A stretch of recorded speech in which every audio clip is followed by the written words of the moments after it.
Credit utilization is the second component, second most important and heavily weighted component. Credit utilization means the amount of the credit that you have or the limit that you have compared to the balance, or vice versa, the outstanding balance compared to the limit. So if you have a credit card and you have an outstanding of $1,000 limit and you have an outstanding balance of $750, that means you have a 75% utilization. Now, we like you in this component, we like you to have 25%. That will make you green in this component. And we want each one of your credit cards to have no more than 25%. So you want to utilize no more than 25% of the credit limit.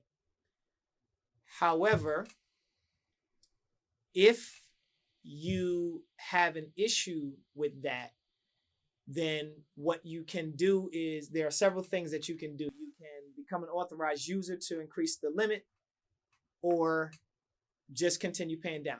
Now, if you want to be absolutely great in this category and you want to get the most points, then no more than 3.9%, but no less than 1%. So you want to keep your balances between 1 and 3.9% if you want to be absolutely stellar. But 25% is a great target.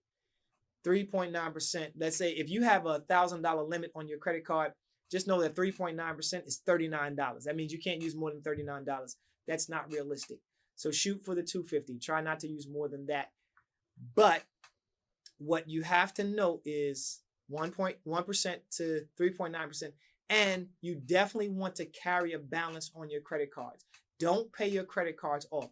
You get more points by carrying that 1% to 3.9% than you do by paying the entire balance off.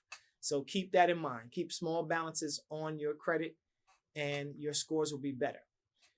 How you fix that issue is, again, you can become an authorized user on somebody else's credit card. If you choose to do that, I don't suggest that you do that because there are some things that that can go awry.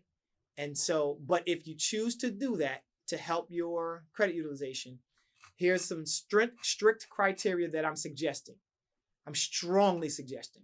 1, the credit card that you go on has a very high limit. When I say high limit, at least $5,000 or more. The person always keeps a low balance. So you don't want them to go above 25% ever. If you can't guarantee that, or if they are not the type of person that you can guarantee that with, don't go on their credit card. And they pay their bills on time.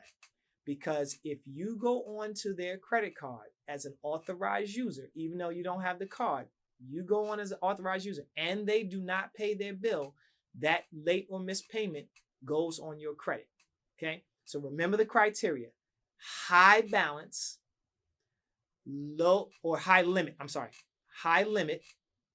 low balances, and you want them to pay their bills on time. One other thing is you would like for them to have had that card for 7 years or more, because it'll go into the next thing that I'm going to talk about, the next component. So here are the 4 criteria one more time.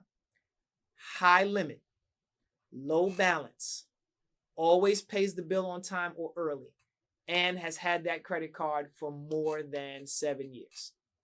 All right.